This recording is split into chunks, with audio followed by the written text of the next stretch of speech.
Weekly Wheaties 2412, spying apps, TikTok, Cloudhiker. Are Facebook and other social media apps listening to you? Yes and no.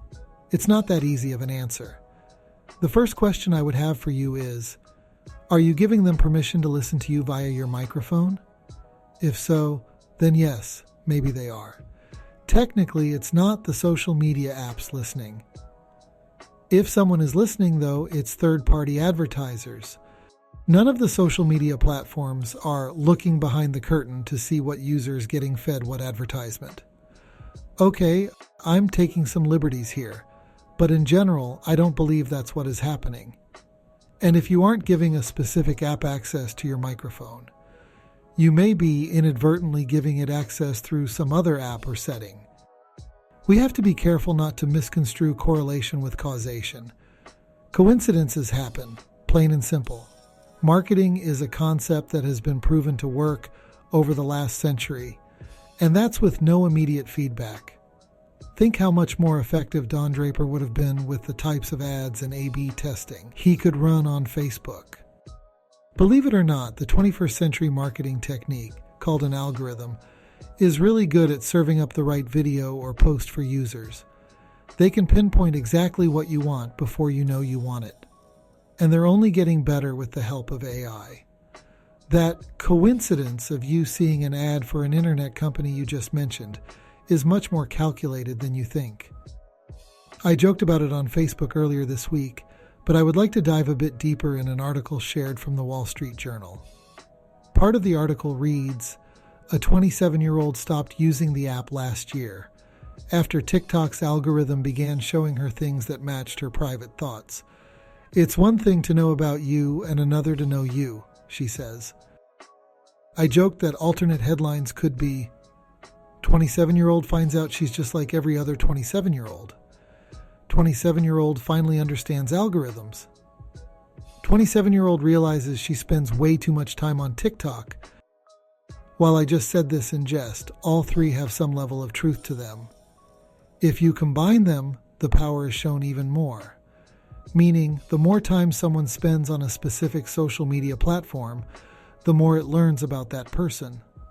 The more time collectively spent on a specific social media platform, the more it learns about a specific group of people.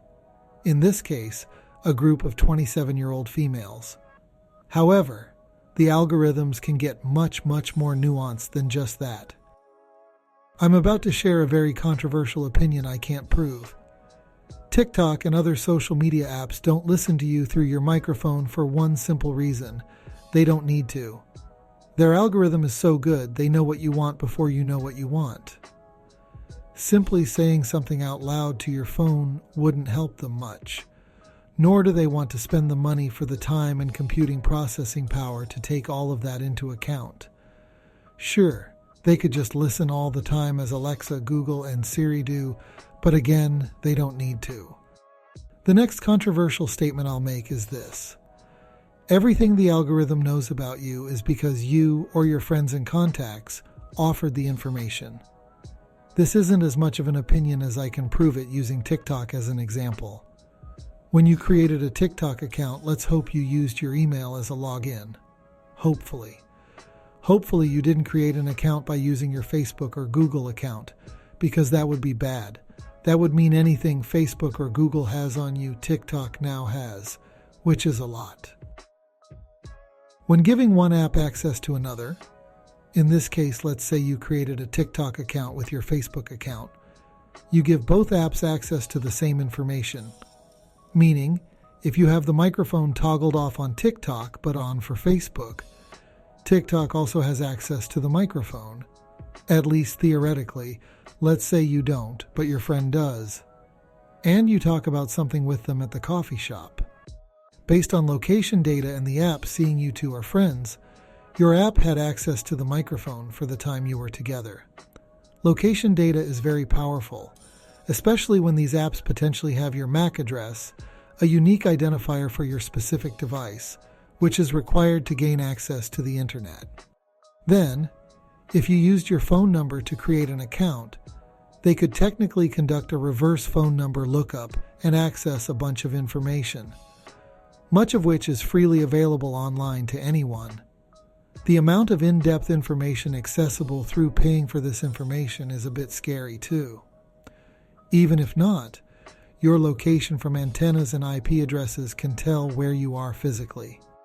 Even if you were careful with your sign-up, you still have to be very careful when the apps ask for permissions. You should also double-check these settings frequently, as updates may toggle them back on without you noticing. These include contacts, photos, microphone, camera, live activities, tracking data, and more. Yeah, Garrett, I know all that. They don't get any of my information. Sure, I get it. You're careful with what you give access to, use a VPN, and have multiple email account aliases.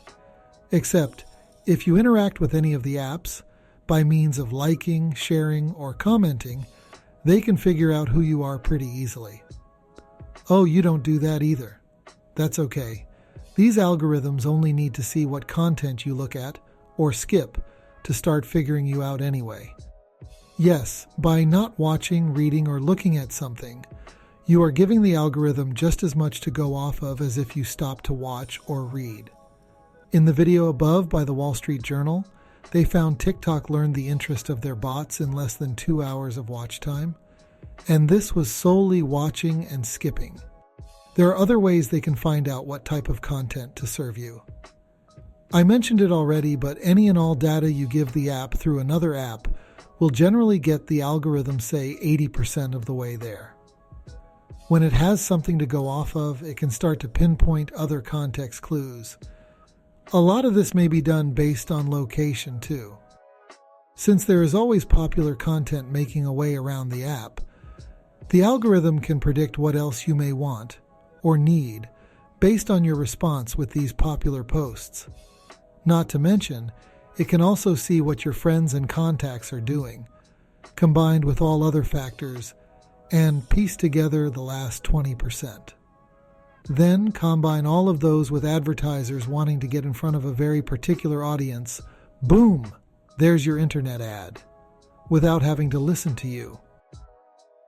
And remember, it can do this in less than 2 hours. The more you stay on the platform, the more you use it, the more data points you give it, the more you interact with it, the more tailored it becomes to you. At some point, it knows what you want before you know what you want. To some, that may seem like it knows your private thoughts. These algorithms will find content to give you that you enjoy, then push more extreme content until you fight back by skipping. Either way, 3 steps forward and 1 step back is still 2 steps forward for them.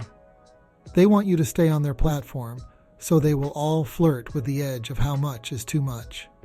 And if you don't think this is the case, the number of users and watch time the apps get proves they're doing something right. Arguably, I could also ask, if the app is giving you what you want, why would you care if they are listening? If you don't, well, you probably should. And if you do, see my post last year on the privacy concerns of TikTok. If you want to read a bit more into this topic, check out a post I made over 5 years ago. Your Facebook testimony recap from our nation's capital. In case you missed it, TikTok at the Capitol. The U.S. House of Representatives voted to force ByteDance to sell TikTok or face a ban in the U.S. The vote still has to go before the Senate before the president would sign it, as he already agreed to. Here's a list of people who may be looking to buy. What's a bit ironic here is the president's campaign has a TikTok account, and TikTok has been banned from government devices for over a year now. This makes sense, though, because more and more younger users are turning to TikTok, along with more users in general getting their news from all social apps. Typically, I am against limiting any internet access for anyone to anything, but do feel like at some point this could be considered more national security as the U.S. user base grows. Moving servers to the U.S., in this case, selling to a U.S.-based company, would help with that, or simply making the app only available to those 18 years or older, since they have a little bit more understanding of what information they may be divulging. Even then, it gets tricky. In case you didn't already know, the US as a whole does occasionally block websites. Typically, this is because of copyright reasons, but the precedence is there. So what security threats are there? The biggest factor is the fact that the editor-in-chief of ByteDance, the company that owns TikTok, also holds a position in the Chinese Communist Party, or CCP. It's unclear to me exactly what position, but even in the testimony before Congress, multiple people in high positions of TikTok and ByteDance are clearly involved with the CCP. Again, what threats? Well, this is where I would say those conspiracy theorists who say the government controls everything you see or hear would be spot on. The CCP could control exactly what the US users see just as easily as they control what their own country's users see. This could be anything positive or negative towards any other viewpoint, perhaps even based on who pays more.